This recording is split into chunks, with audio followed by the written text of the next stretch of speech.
Assalamu alaikum wa rahmatullahi wa barakatuh. It is a big topic, very important topic.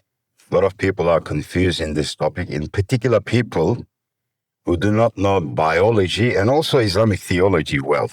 They can be quite confused. Last week I was reading a book on evolution. When I started at the beginning, it looked like very basic, but as I started reading through it, it got better and better. An evolutionist friend of mine said, if you keep on reading, eventually it will produce more newer books, newer editions, and it will get better. It's a joke. You were supposed to laugh. Yeah. Anyway, we'll continue. So, created or evolved, the original title which I suggested, my other journalist too, was created, evolved, or both.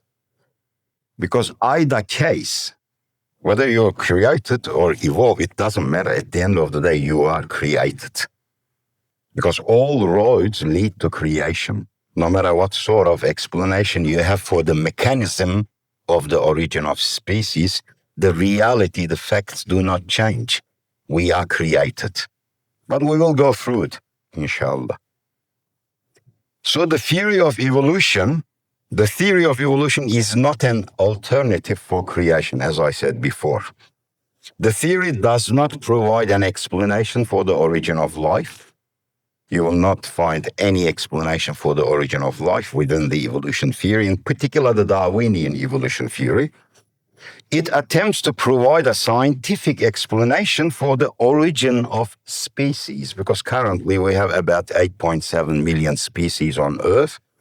The main objective is to explain where did all these species come from. One argument was, this is not really part of evolution, which was spontaneous generation. Somebody put this forward. There have been some attempts to explain the origin of life as the spontaneous generation, which turned out to be a fallacy because there is no evidence, no scientific evidence, no philosophical evidence, no empirical data to support it. It was based on probabilities, mathematical probabilities of amino acids, proteins, and then single-celled organisms being formed by mere random chances, random events. The mathematical probability, just to give you an idea, of a modest polypeptide, or polymers we call them. They are chains of amino acids. We call organic molecules, but they're not living beings. The probability of one protein chain, a modest protein chain, forming by chance, mathematical chance, is 10 to the power of 160. Meaning that after the number 10, you need to place 160 zeros. That is the probability. Or in other words, as one scholar explains, he says for a protein, just a single protein, to form by chance, by amino acids bonding together through peptide bonds, he says the mathematical probability is 100 billion monkeys typing on their keyboards at the same instant to be or not to be, at the same instant. Now, imagine that probability. And if you look at these realities, mathematical realities, such as the life of the universe is 10 to the power of only 17 seconds, not years, seconds, meaning 13.8 billion years. The other one is 10 to the power of 160. And there are 10 to the power of 82 atoms in the universe. Can you imagine how small an atom is and how big the universe is? Apparently, at the moment, according to our data, latest data, there are 2 trillion galaxies in the universe, each galaxy containing billions and billions of stars. Our Milky Way, they are estimating between 100 billion to 400 billion stars. And times that by 4 for planets. Now think about it. And how small is an atom? But we can calculate, approximately how many atoms there are in the universe. 8 to the power of 8, 10 to the power of 82. Now, can you understand the probability here? of formation by chance. It is improbable. And when we say chance, what are we meaning? What is chance? What is randomness? I gave this example here. See, if we talk about how the above picture, you can see there are ripples on the beach, yeah? If we say, by chance, what is the probability of those ripples forming? Randomly. Everyone would agree it is probable, because as the high tide, low tide comes in, waves washes onto the sand, they can form those ripples, yeah? It's probable, mathematical probability. It's a reality as well. But if I tell you the same scenario, could we apply it to the second picture? High tide, low tide, making that sandcastle. People will laugh at you. They say that's not probable. That's improbable. Just as our universe is. Our universe is, according to physicists, improbable. It's not probable. Mathematical probability doesn't apply to our universe, the way it functions. The theory of evolution does not address the origin of DNA coding. I think this is a very important point. Because some people say, what if God, the Almighty, Allah subhanahu wa ta'ala, creates through evolution? This is called theistic evolution. Can't we say it's a probability? But they never addressed the topic of DNA coding. And let me tell you why. See, the DNA is made up of 4 nucleotides, 4 bases. It's A, T, C, G, 4 letters, which everything is coded with. There is no answer to the question, from a scientific perspective, where the information in the DNA comes from. There is no answer. A haploid human genome has 3.2 billion bases, each one of 4 nucleotides. Here's the interesting thing. The possibility of combinations that we have in our DNA is 10 to the power of 2 billion. 2 billion. So you got to put 2 billion zeros. There is no such a thing in maths anyway. It's an impossibility. But here's the thing that evolutionists don't talk about much. See, the DNA does not only contain information. It contains instructions. Instructions. It contains instructions. It tells the RNA how to make proteins. If there is instruction somewhere, there is intelligence behind it. You cannot assign it to randomness. It's not possible. Because there's coding, there's information, just like the computer programs, and there are instructions within our DNA. Nobody knows its origin. Because DNA did not appear yesterday. It was around 4 billion years ago when the first, or 3.6 billion years ago, when the first single-celled bacteria appeared. It had DNA. So, what is the argument of the theory of evolution? In a nutshell, the theory argues that all living species on Earth come from a common ancestor. So it doesn't explain life. Nobody knows what life is. So we are made up of, as human beings, as the same materials that exist in nature. And most of them are non-living, inanimate things.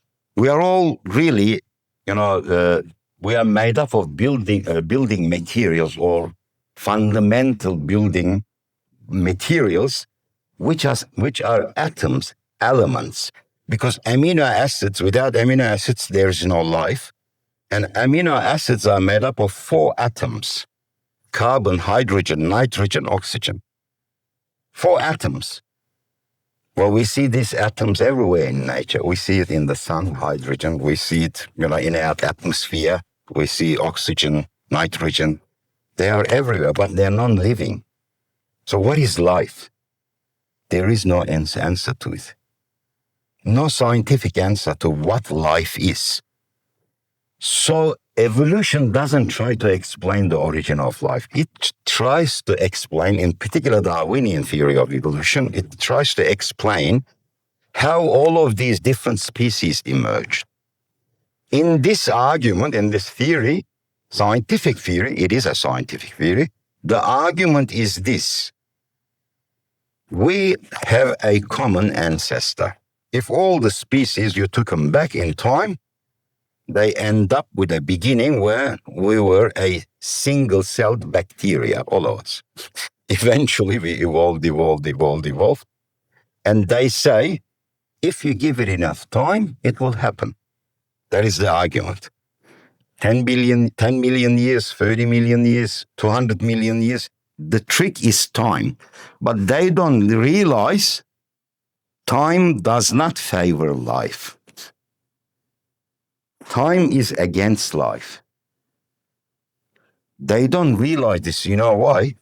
There are two components there. In order to have an organic mechanism, you need two things. You need the correct compounds, or let us say correct parts in simple terms. The second thing is they need to be assembled correctly. There's two parts to it. Or not having the right parts are not enough. They need to assemble together in a correct way as well. So nobody usually explains about this. If something is being assembled correctly from correct parts, there is intelligence behind it. Now, if you get, for example, I'll be humorous a bit, a table from IKEA, right? It comes in a compact box. You take it home, you put it in your shed. When you have time, you're going to assemble it, but you just leave it there. If it stays there for 1 billion years, it's not going to turn into a table. It's not going to assemble itself. In fact, time will destroy it, not improve it. So time is against life. It doesn't support life. The argument is wrong here. They say don't compare biological organisms to human-made mechanisms. This is a common argument by evolutionists. Why? Why shouldn't we compare? Think about it. Did you know that Sikorsky helicopters, very famous, yeah? They built their first helicopters by simulating the flight of a dragonfly. How long has been the dragonfly around? 1 million, 10 million years? They say, evolutionists say, it's the most primitive insect. Primitive. You know why it's primitive?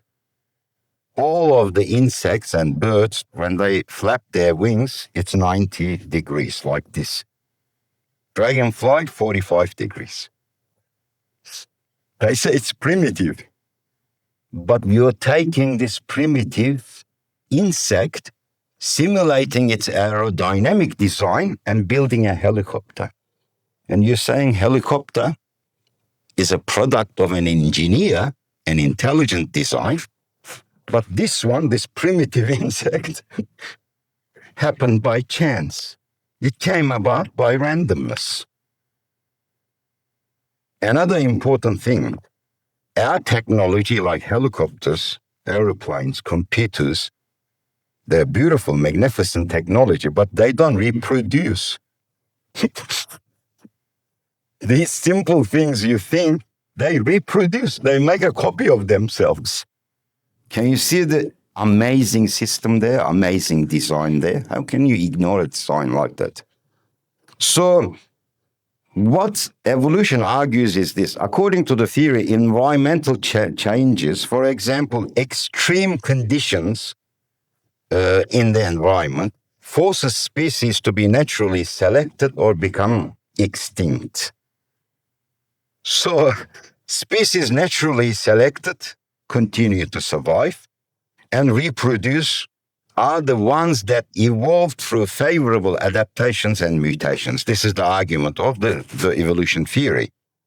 And the main reason why the theory is so popular, in fact, it became a taboo in the world of academia. Anyone argues against this, pseudoscientists. They accuse you of being creationist. The reality is you can question any theory if you're a true scientist. Any theory. Nothing is absolute. Science is variable, changeable. Science always changes. You can question anything in science, but you're not allowed to question evolution. That's the reality. You can't question evolution. The main reason why it's so popular in the world, especially world of academia, because adaptations, mutations and genetic variations are observable scientific facts. But they're not evolution. They are scientific facts. There is adaptation in nature. Like human beings, when they live in very high altitudes, 2,000, 3,000 meters high, like in Nepal or some parts of Andes in South America, eventually their bodies adapt to the conditions. If you don't adapt, you will have hypoxia, not enough oxygen going to your brain. You know how they adapt? The body starts producing additional red blood cells. So more oxygen is carried to your cells. This is adaptation. But it has limit, unlike what evolution suggests. It is limited by genetic structure. You don't adapt after a certain level. And mountain climbers know this very well. There is a limit called the death zone, 8,000 meters. If you pass that, you're not going to adapt. You're going to die. Fatality will occur. There is no probabilities anymore. So the debate over the free theory, as I mentioned before, currently there are three different camps. Atheistic evolutionists. In the past, all evolutionists were atheistic. Today we have theistic evolutions. They say maybe evolution occurred because of the academic pressure. And then they said, but God made it. They are the theistic evolutionists. And you have the intelligent design creationists. They say we have irreducible complexity in living organisms, meaning that you cannot reduce the complexity. If the human eye has, for example, 16 components, you remove some vital component, it will be blind, it will not see. So that doesn't support macroevolution, because all of the complex parts need to be there for it to be functional. So my view on this is a little bit different than most people. I say every species has an Adam. Ant has an Adam, chicken has an Adam, human beings has an Adam. Maybe populations within themselves can go into what we call taxonomic diversification. They can be diverse within their own families. But they don't jump into another species. They don't evolve into another species. We have no, solid evidence for this. So what is the scientific problems with the theory? As I said, adaptations, natural selection, genetic mutations alone do not account for, first, the origin of life. They don't explain origin of life. Two, the origin of complex information and instructions in system like DNA coding. Origin of complexity in living organisms. Origin of complexity. Living organism is not one part. There are so many parts. They need to work in harmony and order, collaborate together for the living being to continue living. So they cannot evolve part by part. They have to be there all together so the living being can maintain and survive. The speed and scale of the Cambrian diversification, because there is a period called Cambrian period. For 3 billion years, think about this, for 3 billion years, single-celled organisms, just bacteria, dominate the Earth. 3 billion years is a long time. But after 3 billion years, they get sick of being bacteria. They're in a joke side. They say, let's try something else. Let's try to be multi-celled organisms. Suddenly, 540 million years ago, almost all major animal phyla appear in the fossil records. We have them in the fossil records. Suddenly appears in a very short period of time, such as hard shells, exoskeletons, teeth, claws. They appear 540 million years ago. We don't see transition there. What is the alternative? Creation. They are created. The gap in understanding opens space for deeper metaphysical reflection. So evolution theory is not just limited to science or biology. It involves many different disciplines, but also theology and philosophy as well. So what is the verdict? From a scientific perspective, the jury is still out. From a scientific perspective. Yet the evolutionary science has been transformed into a taboo, as I said before. In fact, some of them say evolution is a fact, just as gravity. You probably hear it before. This is laughable. Gravity is something we can test, mathematically calculate. We can use to send rockets into space. It's a proven fact. Evolution is based on homology. Genetic similarities, fossil similarities, nothing observable. Macroevolution is not observable. Another thing is, as I mentioned before, taxonomic diversion is a scientific fact. For example, canines and felines, dogs and cats, are a good example. We have domestic cats, lions, tigers, leopards, cougars, cheetahs. They all have 38 chromosomes. They are exactly the same family. A cat like this or a lion, same family. They belong to the same population. Same as dogs, the dog family, or canines, I should say. They all come from grey wolf, Canis lupus. Wolves, coyotes, jackals, dingoes, dogs, they all have 78 chromosomes. So within same family population, we have diversification. But one type of species does not evolve into completely different form of species. Anyway, I think I'll stop there. I'm going over my time.